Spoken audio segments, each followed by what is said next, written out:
खलीफा बनते ही उन्होंने अबू बकर की वसीयत के मुताबिक इराक की तरफ एक लश्कर रवाना किया। अबू उबैदा रज़ियल्लाहु अन्हु को लश्कर का सालार मुकर्रर फरमाया और इस तरह मुसलमानों की अजीमुश्शान फुतूहात का सुनहरी दौर शुरू हुआ। Iraq, Madain, Hulwan, Jazira, Khuzistan, Nahavand, Isfahan, Hamadan, Azerbaijan, Tabaristan, Armenia, Fars, Kerman, Khorasan, Sistan, Makran, Dimashq, Hims, Latakia, Yarmouk, Qinnasrin, Halab, Antakya और बैतुल मक़दिस फतह हुए। बैतुल मक़दिस की फतह का वाक़या कुछ इस तरह है कि मुजाहिदीन इस्लाम ने करीबन 3 साल में सारा शाम फतह कर लिया। अब फलस्तीन के सिर्फ 2 बड़े शहर रह गए थे, बैतुल मक़दिस जिसे यरूशलेम भी कहा जाता है और कैसारिया। उस जमाने में फलस्तीन शाम ही का हिस्सा था। 16 हिजरी में मुसलमानों ने दूसरी लड़ाइयों से फारिग होकर बैतुल मक़दिस का मुहासरा कर लिया। इस शहर में इब्राहीम अलैहिस्सलाम, इसहाक अलैहिस्सलाम, सुलेमान अलैहिस्सलाम, ईसा अलैहिस्सलाम और दूसरे नबियों की बहुत सी यादगारें हैं। रसूलुल्लाह सल्लल्लाहु अलैहि वसल्लम की भी मेराज के सफर में पहली मंजिल यही थी। मुसलमानों का पहला किबला भी यही था।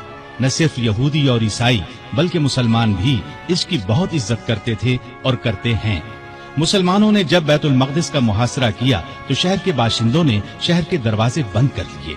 चंद दिन तो इस तरह गुजरे, फिर उन्होंने मुसलमानों के सिपह सालार अबू उबैदा बिन जर्राह को पैगाम भेजा कि हम शहर मुसलमानों के हवाले करने के लिए तैयार हैं, लेकिन शर्त यह है कि मुसलमानों के खलीफा खुद यहाँ आएं और सुलह का मुआहदा करें।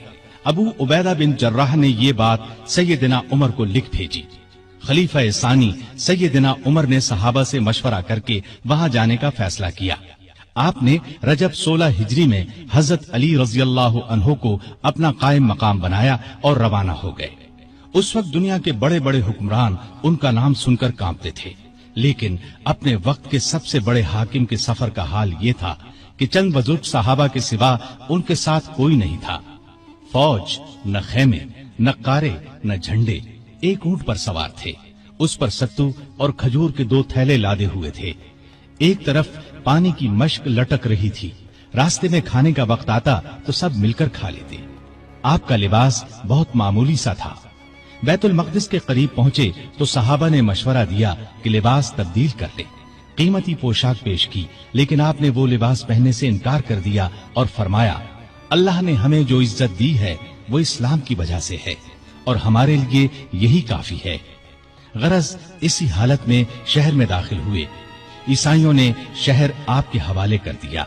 मुसलमानों ने वहां एक मस्जिद बनाई, उसका नाम मस्जिद उमर रखा। ये आज भी मौजूद है और अब तक मस्जिद उमर कहलाती है। 14 हिजरी में मुसलमानों ने हिम्स को फतह कर लिया था।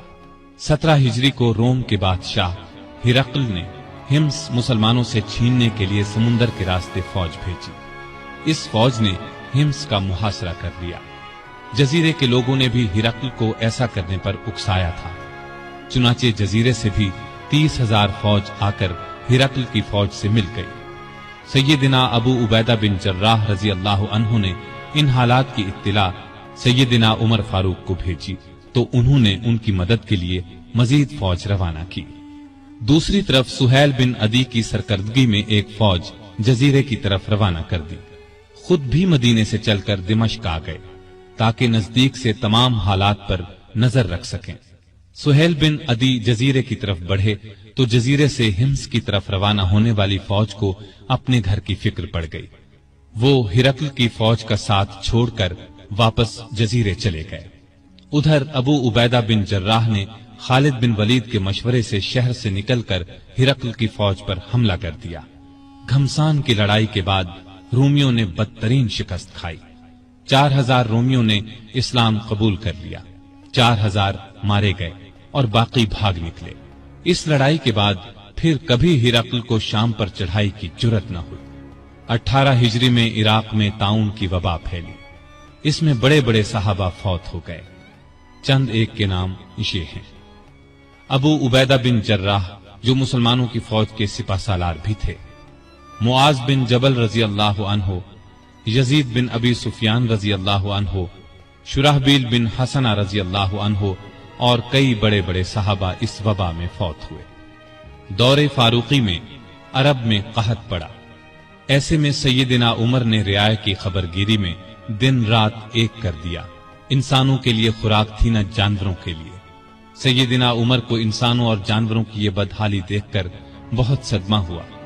انہوں نے بیت المال میں جتنا غلہ تھا سب مسلمانوں میں تقسیم کر دیا، جو نقدی تھی وہ بھی مسلمانوں میں تقسیم کر دی۔ تمام صوبوں کے حاکموں کو خط لکھے کہ فوراً زیادہ سے زیادہ غلہ روانہ کرو۔ چنانچہ ابو عبیدہ بن جراح نے شام کے علاقے سے 4000 اونٹ غلے سے لدے ہوئے بھیجے۔ عمرو بن عاص نے مصر سے سمندر کے راستے بحری جہاز روانہ کیے۔ ان میں ہر جہاز پر 6000 من غلہ لدا ہوا تھا۔ جب یہ جہاز مدینے کی قریبی بندرگاہ پر پہنچے تو سیدنا عمر خود انہیں دیکھنے کے لیے بندرگاہ پہنچے۔ غلے کو حفاظت سے رکھنے کے لیے بندرگاہ میں 2 بڑے بڑے مکان بنوائے۔ دوسرے صوبوں سے بھی بہت سا غلہ پہنچ گیا۔ غلے کی تقسیم کا یہ انتظام کیا کہ بہت سے رجسٹر بنوائے۔ ان میں قحط کا شکار ہونے والوں کے نام درج کیے گئے۔ ہر ایک نام کے ساتھ ان کی ضرورت کے مطابق غلے کی مقدار لکھی گئی۔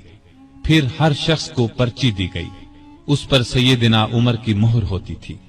اس پرچی کے مطابق انہیں روزانہ غلہ دیا جاتا۔ اس کے علاوہ سیدنا عمر ہر روز 20 اونٹ اپنے سامنے ذبح کرواتے اور ان کا گوشت پکوا کر لوگوں کو کھانا کھلاتے۔ اس طرح ہزاروں آدمی روزانہ سیدنا عمر رضی اللہ عنہ کے دسترخوان پر کھانا کھاتے۔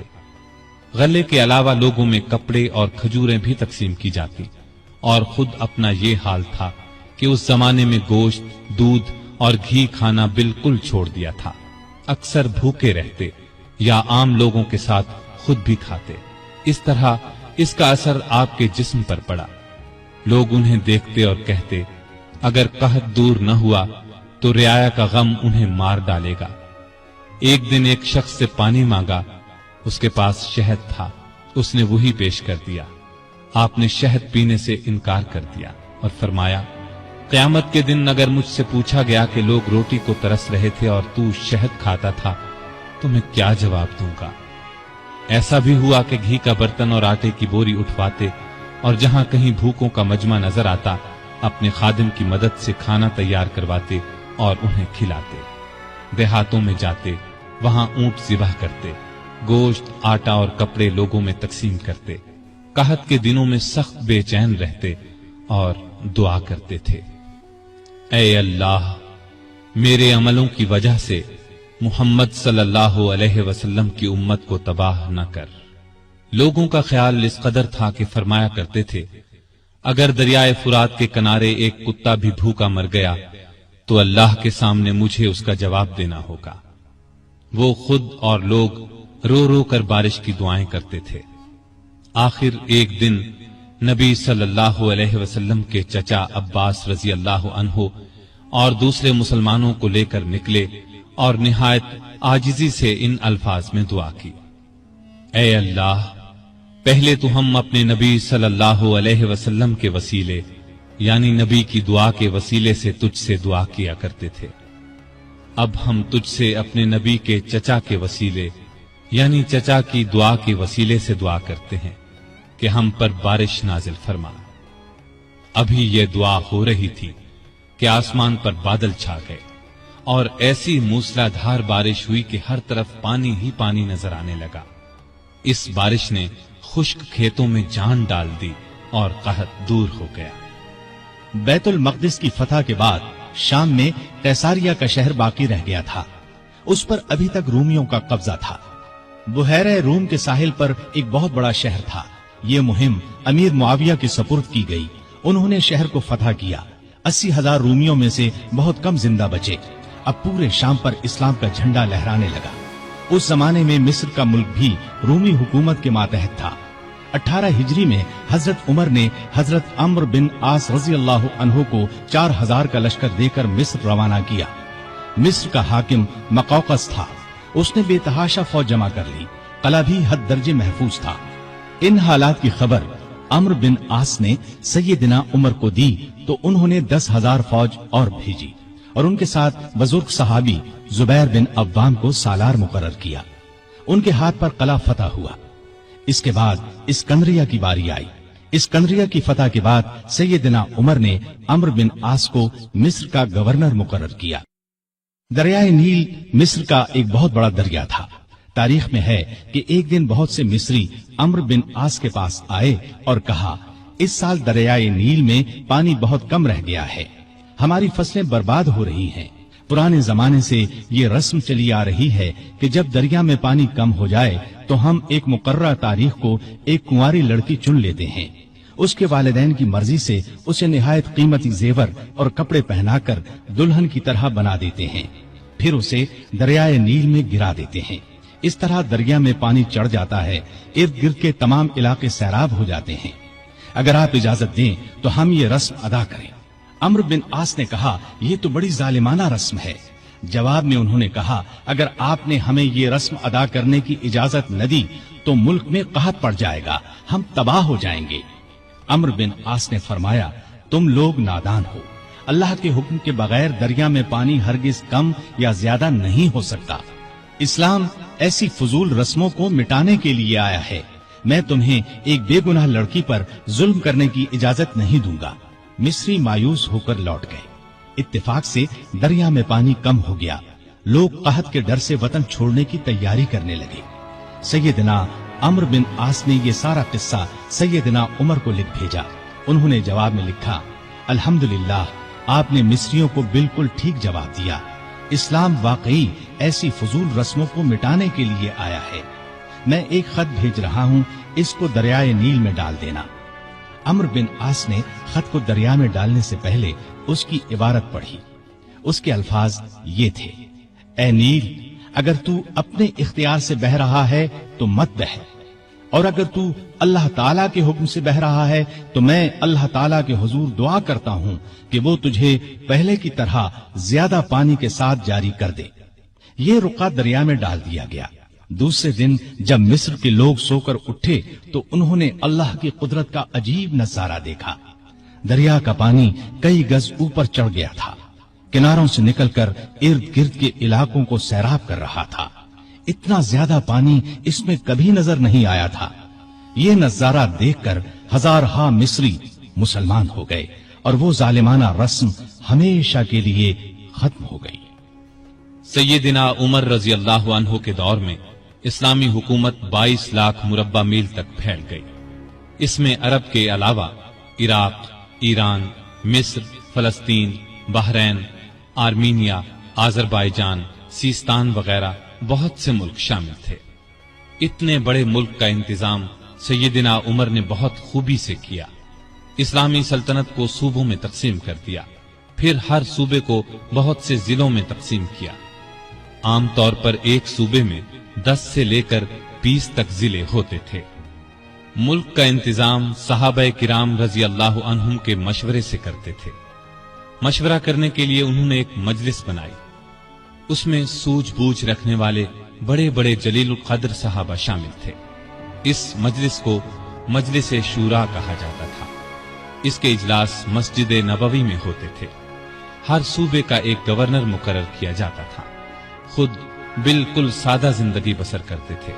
यही हिदायत गवर्नरों को थी। ओहदेदारों की निगरानी खुद करते थे। हज के जमाने में चारों तरफ से आए हुए लोगों से उनके गवर्नरों के हालात पूछते। लोग बेधड़क शिकायत करते।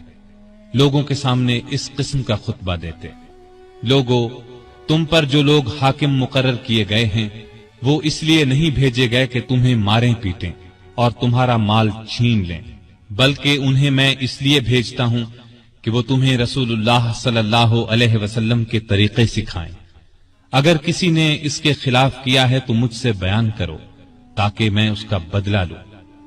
लोगों को आम इजाजत थी कि वो किसी वक्त भी अपनी शिकायत पेश कर सकते थे।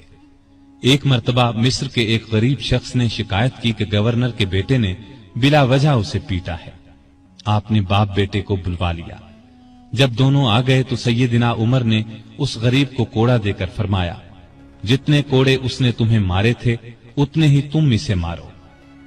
उस गरीब ने कोड़े मारने शुरू किए। जब तादाद पूरी हो गई तो उमर ने फरमाया, अब 2-4 कोड़े गवर्नर को भी मारो। لیکن اس غریب نے ایسا کرنا پسند نہ کیا۔ جزیرے کے گورنر کے بارے میں اطلاع ملی کہ وہ باریک لباس پہنتے ہیں، دروازے پر دربان بھی مقرر کر رکھا ہے۔ آپ نے انہیں فوراً بلوا لیا، ان کے کپڑے اتروا کر بالوں کا بنا ہوا کرتا پہنا دیا اور بکریوں کا ایک ریوڑ منگوا کر انہیں حکم دیا کہ جنگل میں جاؤ اور ان بکریوں کو چراؤ۔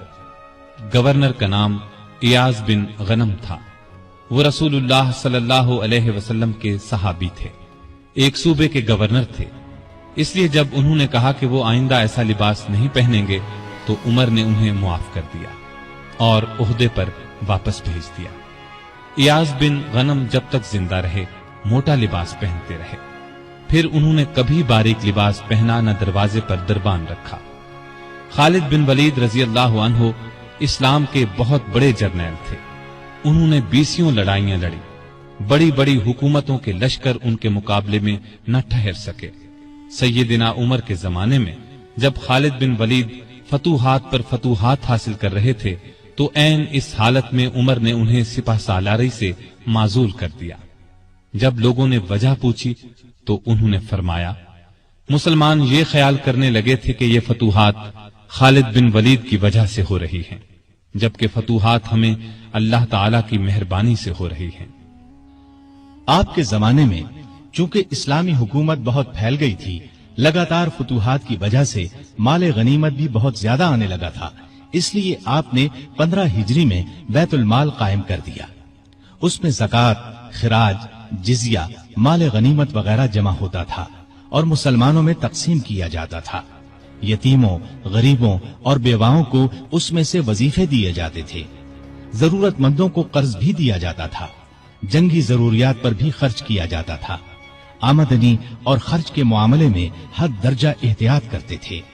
سیدنا عثمان نے ایک دن انہیں چلچلاتی دھوپ میں بھاگتے دیکھا، پوچھنے پر انہوں نے بتایا کہ بیت المال کا ایک اونٹ گم ہو گیا ہے، اس کو تلاش کر رہا ہوں۔ بحرین سے ایک مرتبہ مشک آیا، یہ انتہائی قیمتی خوشبو تھی، اس کو مسلمانوں میں تقسیم کرنے کے لیے آدمی کی تلاش ہوئی جو یہ کام اچھی طرح کر سکے۔ سیدنا عمر کی زوجہ محترمہ عاتقہ نے کہا کہ یہ کام میں کر سکتی ہوں۔ سیدنا عمر نے فرمایا، نہیں، میں تمہیں اس کی اجازت نہیں دے سکتا، اس لیے کہ تمہاری انگلیوں پر جو مشک لگ جائے گا وہ تم اپنے کپڑوں پر لگا لو گی، اس طرح عام مسلمانوں سے زیادہ تمہارے حصے میں آئے گا۔ ایک مرتبہ بیمار ہو گئے، لوگوں نے علاج کے طور پر شہد تجویز کیا۔ بیت المال میں شہد موجود تھا لیکن آپ نے لینا گوارا نہ کیا۔ آخر لوگوں کو جمع کیا گیا، جب سب نے اجازت دے دی تب شہد لیا۔ آپ نے عدل و انصاف کا بہترین نمونہ دنیا کو دکھایا، اللہ سے ڈرنے والے قاضی مقرر کیے، ان کی تنخواہیں مقرر کی، انہیں حکم دیا کہ تمام فیصلے قرآن اور حدیث کے مطابق کیے جائیں۔ قرآن اور حدیث میں حکم نہ ملے تو جس رائے پر عالموں کا اتفاق ہو اس کے مطابق فیصلہ دیا جائے۔ انہوں نے کوفہ میں شریح کو قاضی مقرر کیا، ان کے فیصلے بہت مشہور ہوئے۔ امیر المومنین کے خلاف بھی فیصلے دے دیتے تھے۔ سیدنا علی نے بھی انہیں اپنے دور میں قاضی کے عہدے پر قائم رکھا۔ قبیلہ غسان کے بادشاہ جبلہ نے اسلام قبول کر لیا، وہ حج کرنے کے لیے آیا، اس کی چادر پر ایک غریب بدو کا پاؤں آ گیا، اس نے بدو کو زور سے تھپڑ دے مارا، بدو کی ناک کی ہڈی ٹوٹ گئی۔ وہ سیدنا عمر کی خدمت میں حاضر ہو گیا، انصاف کا طلبگار ہوا۔ سیدنا عمر نے جبلہ کو بلا بھیجا، وہ حاضر ہوا تو آپ نے اسے کہا، تم نے اس غریب مسلمان سے زیادتی کی ہے، لہذا بدلہ دو۔ یہ غریب تمہیں اس جگہ تھپڑ مارے گا جس جگہ اس کے منہ پر تھپڑ لگا ہے، ہاں اگر تم اس سے معافی مانگ لو اور یہ معاف کر دے تو اور بات ہے۔ جبلہ نے کہا، مجھے ایک دن کی مہلت دی جائے تاکہ میں غور کر سکوں۔ جبلہ کو ایک دن کی مہلت مل گئی، وہ وہاں سے فرار ہو کر شام چلا گیا اور دوبارہ عیسائی مذہب اختیار کر لیا۔ ایک مرتبہ حج کے موقع پر ایک شخص نے گورنر کی شکایت کی کہ اس نے مجھے بے قصور 100 کوڑے مارے ہیں۔ سیدنا عمر رضی اللہ عنہ نے شکایت درست پائی تو حکم دیا، تم بھی اسے 100 کوڑے مارو۔ ایک عیسائی کسان نے شکایت کی کہ اس کے کھیتوں سے مسلمان فوج گزری ہے جس سے اس کا نقصان ہوا ہے۔ آپ نے بیت المال سے اسے 10,000 درہم دینے کا حکم دیا۔ सैयदना उमर फारूक ने आम लोगों को मना कर दिया कि वो शरीयत के किसी मसले पर अपना फैसला दें। इस काम के लिए उन्होंने फतवे जारी करने का महकमा कायम किया। फतवे देने वाले बुजुर्गों के नाम ये हैं: सैयदना उस्मान, सैयदना अली, सैयदना अब्दुर्रहमान बिन औफ, सैयदना उबय बिन काब, सैयदना मुआज बिन जबल, सैयदना जैद बिन साबित, सैयदना अबू दरदा, सैयदना अबू हुरैरा रज़ियल्लाहु ताला अन्हुम। सैयदना उमर रजी अल्लाह ताला अन्हु ने पुलिस का महकमा कायम किया। रियाया की खबरगिरी रखने के लिए रातों को गश्त लगाया करते थे। मुल्क शाम के सफर से लौट रहे थे कि एक बुढ़िया नजर आई। उससे पूछा कि बड़ी बी, उमर के बारे में कुछ मालूम है? वो बोली, हां, सुना है शाम गया हुआ है। अल्लाह उससे समझे, आज तक उसने मुझे फूटी कौड़ी तक नहीं दी। उसे मालूम नहीं मैं कितनी तंगी से गुजारा कर रही हूं। सैयदना उमर ने यह सुनकर फरमाया, बड़ी बी, तुमने जाकर उमर को अपना हाल बताया? बुढ़िया ने कहा, अगर उसे रियाया का हाल मालूम नहीं तो खिलाफत क्यों करता है? सैयदना उमर फारूक रजी अल्लाह अन्हु ये सुनकर रो पड़े। फिर उससे पूछा, तुम क्या लेकर उमर को मुआफ कर सकती हो? उसने कहा, अगर मुझे 25 दीनार मिल जाएं तो मुआफ कर दूंगी। आपने उसी वक्त उसे 25 दीनार दे दिए। वो खुश होकर दुआएं देने लगी, अल्लाह उमर को मुआफ करे, उस पर अपनी रहमत नाजिल करे। बाद में सैयदना उमर रजी अल्लाह अन्हु ने उसका वजीफा मुकर्रर फरमा दिया। एक रात गश्त के दौरान में चंद बच्चों के रोने की आवाज सुनी। मालूम हुआ कि बच्चे भूखे हैं और मां ने उन्हें बहलाने के लिए हांडी में सिर्फ पानी डालकर आग जला रखी है। आप उसी वक्त खादिम असलम के साथ बैतुल माल गए। आटा, गोश्त, घी और खजूरें निकालकर खादिम से फरमाया, ये तमाम चीजें मेरी कमर पर रख दो। असलम ने अर्ज किया, आप क्यों तकलीफ करते हैं, मैं उठा लेता हूं। आपने फरमाया, नहीं, क़यामत के दिन मेरा बोझ तुम नहीं उठाओगे। फिर सब चीजें अपनी कमर पर लाद कर लाए। खुद खाना तैयार किया, खुद चूल्हा फूंका। खाना तैयार होने पर अपने सामने बच्चों को खिलाया। उन्होंने पेट भर कर खाया, फिर उछलने कूदने लगे। सैयदना उमर उन्हें उछलते कूदते देखते और खुश होते रहे। औरत ने उनसे कहा, अल्लाह तुम्हें नेक बदला दे। अमीरुल मोमिनीन बनने के लायक तो तुम हो, न कि सैयदना उमर। सैयदना उमर फारूक रजी अल्लाह अन्हु ये सुनकर मुस्कुराए, फिर वापस मदीना आए और उस औरत का वजीफा मुकर्रर कर दिया। एक रोज शाम के वक्त मदीने के बाहर एक काफिला उतरा। सैयदना उमर ने अब्दुर्रहमान बिन औफ रजी अल्लाह अन्हु को साथ लिया और रात भर काफिले का पहरा देते रहे। एक काफिले में एक नन्हे बच्चे को रोते देखा तो उसकी मां पर नाराज हुए कि बच्चे को दूध क्यों नहीं पिलाती। वो आपको पहचानती नहीं थी। कहने लगी, अमीरुल मोमिनीन ने हुक्म दिया है कि जब तक बच्चे मां का दूध पीते रहें बैतुल माल से उनका वजीफा मुकर्रर न किया जाए। मैं इसका दूध छुड़ा रही हूं ताकि वजीफा लग जाए। ये है इसके रोने की वजह। सैयदना उमर ये सुनकर रोए, फिर ऐलान कर दिया कि जिस दिन कोई बच्चा पैदा होगा उसका वजीफा उसी दिन से मुकर्रर हो जाएगा।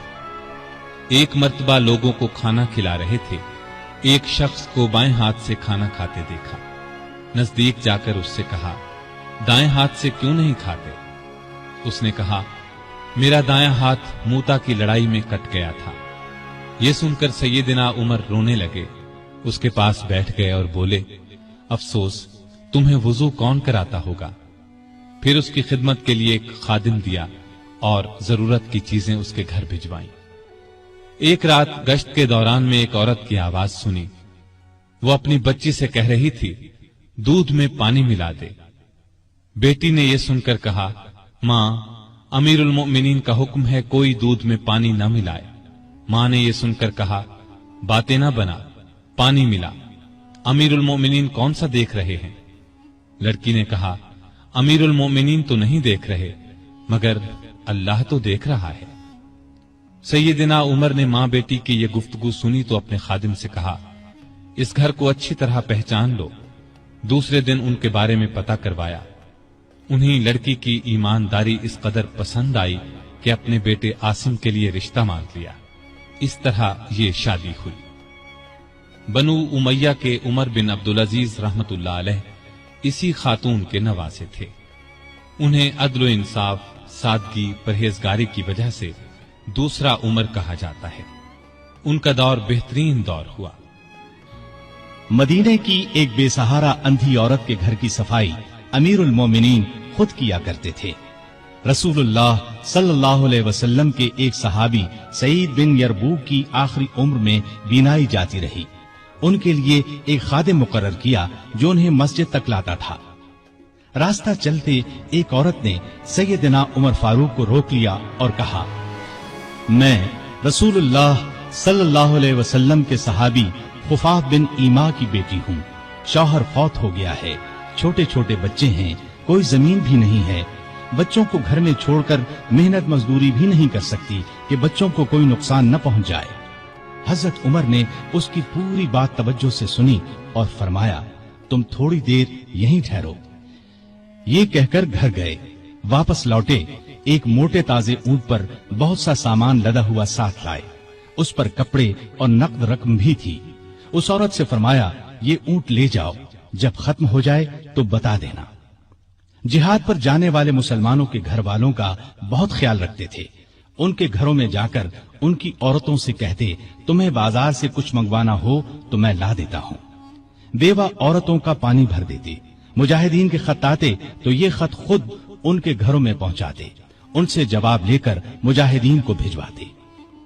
बैतुल माल से हाजतमंदों को देते। रास्तों में चौकियां बनवाई ताकि रास्ते महफूज हो जाएं। शहरों में मेहमान खाने बनवाए। मुल्क में जगह जगह नहरें खुदवाई जिनसे आपाशी आसान हो गई। सड़कें और पुल बनवाए। नए शहर बसाए। करीबन 4000 मस्जिदें तामीर करवाई। हरम काबा को वसी करवाया। मस्जिद नबवी को वसी करवाया। मर्दम शुमारी का निजाम राइज किया। सिक्का जारी किया। सने हिजरी कायम किया। जंगों का सिलसिला बढ़ा तो फौजी निजाम कायम किया। फौजियों की तनख्वाहें मुकर्रर की।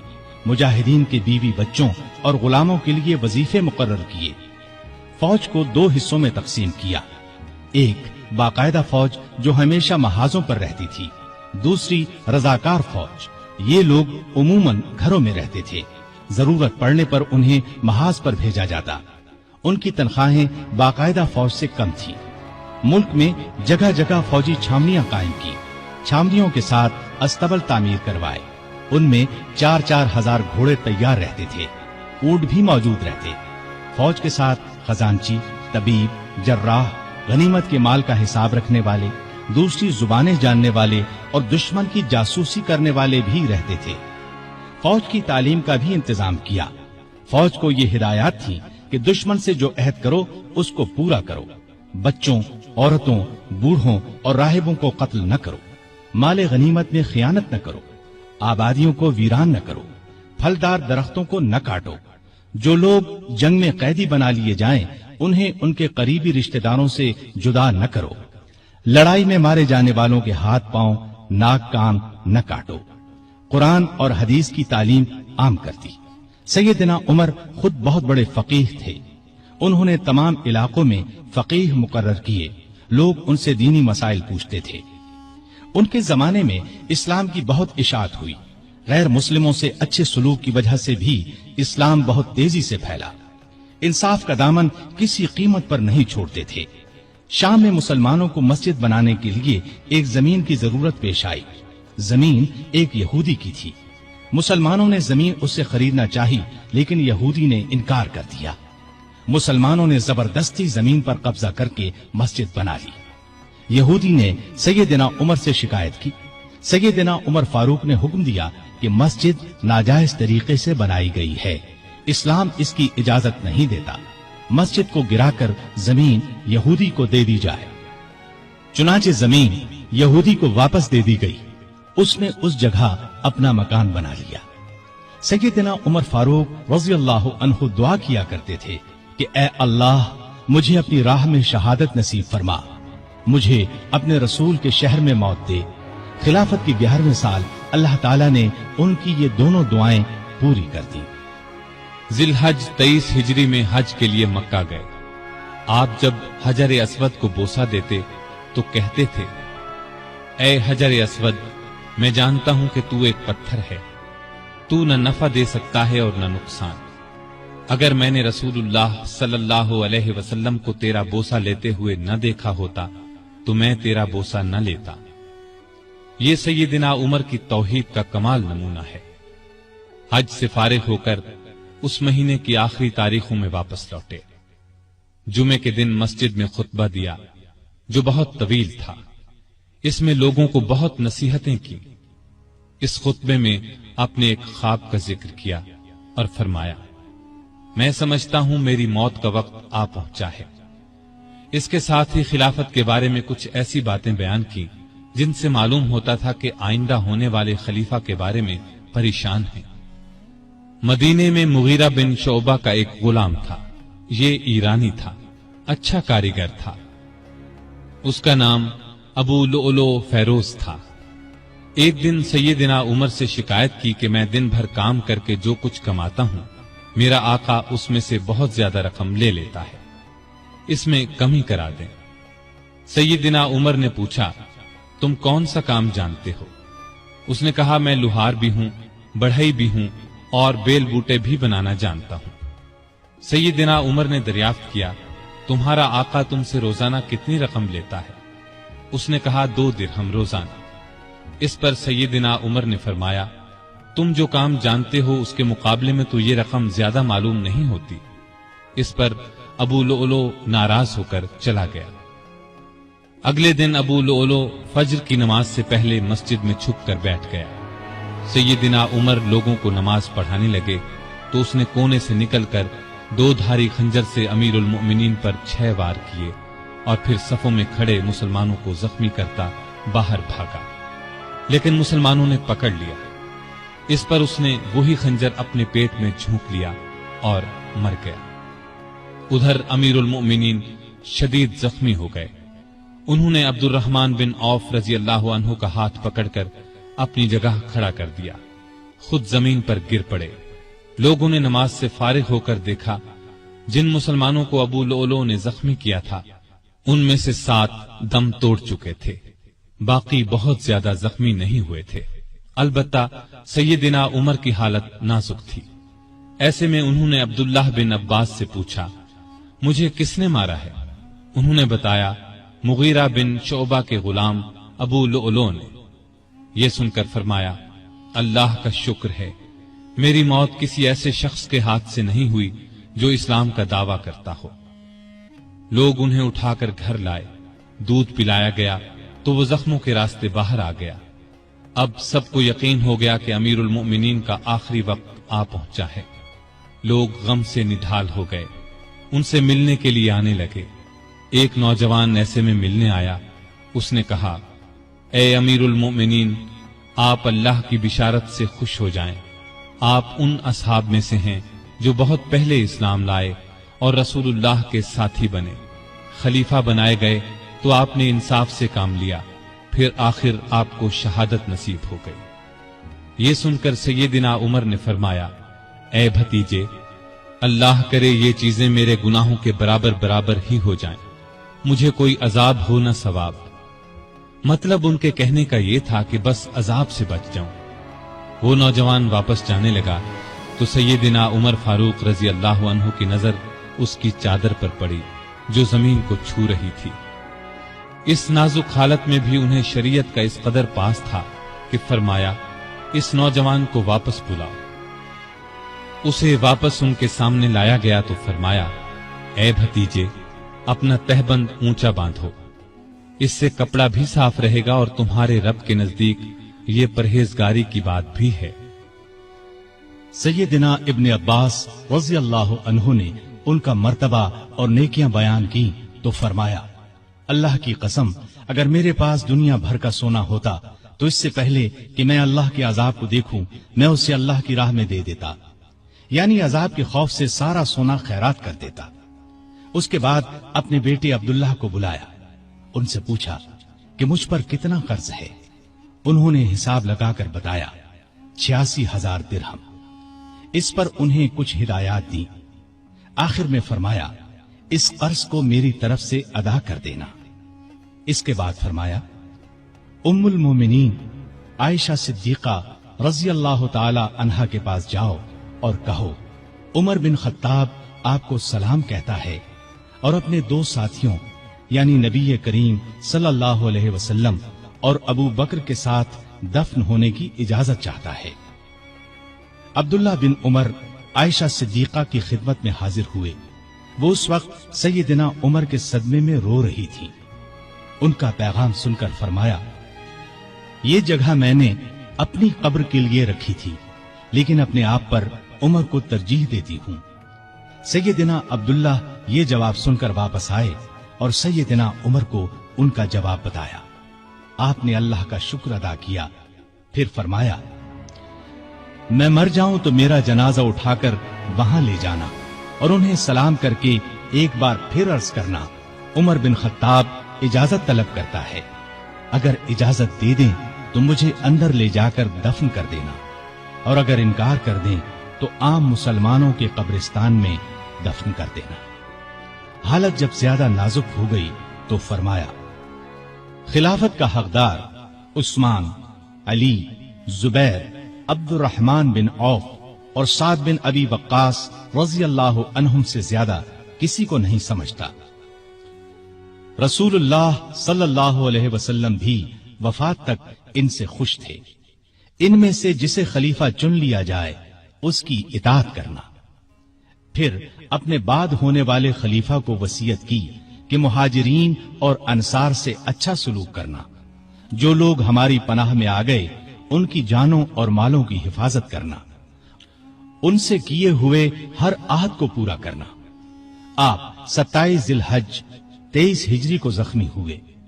3 दिन बाद यकम मुहर्रम 24 हिजरी को वफात पाई और शहादत के दर्जे पर फायज हुए।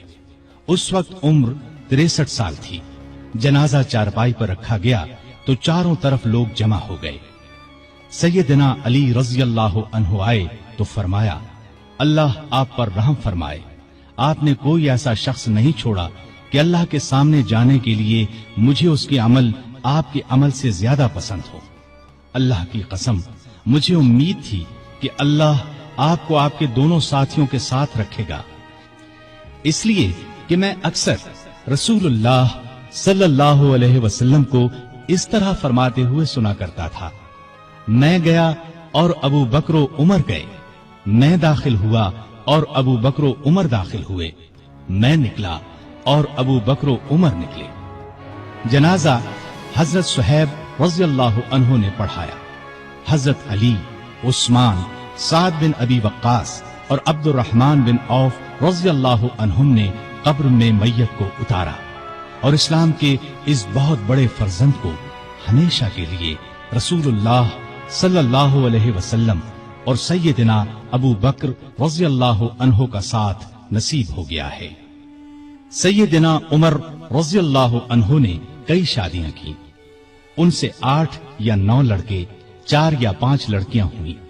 मशहूर बीवियों के नाम ये हैं: ज़ैनब बिनते मज़ऊन रज़ी अल्लाहु अन्हा, आतिका बिनते ज़ैद रज़ी अल्लाहु अन्हा, उम्मे हकीम बिनते हारिस रज़ी अल्लाहु अन्हा, उम्मे कुलसूम बिनते अली रज़ी अल्लाहु अन्हा। औलाद में से हफ्सा, अब्दुल्ला, उबैदुल्ला और आसिम रज़ी अल्लाहु अन्हुम बहुत मशहूर हैं। हफ्सा रज़ी अल्लाहु अन्हा को रसूलुल्लाह सल्लल्लाहु अलैहि वसल्लम की पाक बीवियों में शामिल होने का शरफ हासिल है। वो उम्मुल मोमिनीन कहलाई।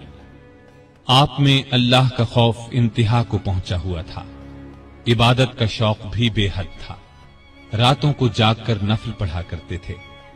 कुरान करीम की जिन आयात में क़यामत का जिक्र है उनको पढ़ते वक्त बहुत रोते। तरावीह की नमाज को उन्होंने बाजमात कराया। उनके दौर से आज तक तरावीह बाजमात अदा की जाती है। आप में बुर्दबारी हद दर्जे की थी। दूसरों की नुक्ताचीनी को सब्र और हौसले से बर्दाश्त करते थे। आपने एक वक्त में कभी दस्तरखान पर 2 सालन जमा न किए। रसूलुल्लाह सल्लल्लाहु अलैहि वसल्लम और अबू बकर रज़ी अल्लाहु अन्हु का भी यही मामूल था। نبی کریم صلی اللہ علیہ وسلم سے آپ کو انتہا درجے کی محبت تھی۔ آپ صلی اللہ علیہ وسلم پر اپنی جان قربان کرنے کے لیے ہر دم تیار رہتے تھے۔ کوئی رسول اللہ صلی اللہ علیہ وسلم کی شان میں ذرا سی گستاخی کرتا تو اس کی گردن اڑانے پر تیار ہو جاتے۔ ایک بار سیدنا عمر فاروق رضی اللہ عنہ نے فرمایا، اے اللہ کے رسول، مجھے آپ سے اپنی جان سے بھی زیادہ محبت ہے۔ نبی کریم صلی اللہ علیہ وسلم نے سیدنا عمر فاروق رضی اللہ عنہ کو دنیا ہی میں جنتی ہونے کی بشارت دی۔ سیدنا عمر فاروق رضی اللہ عنہ کے چند اقوال یہ ہیں: بزرگ بننے کے لیے علم حاصل کرو۔ جو آدمی خود کو عالم کہے وہ جاہل ہے، جو خود کو جنتی کہے وہ جہنمی ہے۔ جس سے تمہیں نفرت ہے اس سے ڈرتے رہو۔ بڑھاپے سے پہلے جوانی اور موت سے پہلے بڑھاپے کو غنیمت جانو۔ سب سے بری آوازیں دو ہیں، نوحہ اور راگ یعنی گانا۔ کم بولنا دانائی، کم کھانا صحت، کم سونا عبادت، اور عام لوگوں سے کم ملنا عافیت ہے۔ توبہ کی تکلیف سے گناہ کا چھوڑنا آسان ہے۔ برا چاہنے والوں کی دوستی سے پرہیز کرنا ضروری ہے۔ جو عیب سے واقف کرے وہ دوست ہے، اور جو اس پر تعریف کرے وہ ایسا ہے جیسے دوسرے کو ذبح کر دیا جائے۔ سلامتی گمنامی میں ہے۔ اللہ تعالی سیدنا عمر فاروق رضی اللہ عنہ پر رحمت فرمائے، آمین۔ ارے فرینڈز، 1 منٹ، آپ ایسے ہی جا رہے ہیں؟ اتنی محنت سے ویڈیو بنائی ہے، ایک لائک تو بنتا ہے نا؟ اور دوسرا یہ کہ آپ ہمیں اتنی بڑی دنیا میں دوبارہ کیسے ڈھونڈیں گے؟ تو اس کا حل یہ ہے کہ آپ ہمارے چینل کو سبسکرائب کر لیجئے۔ It's caught in the crossfire.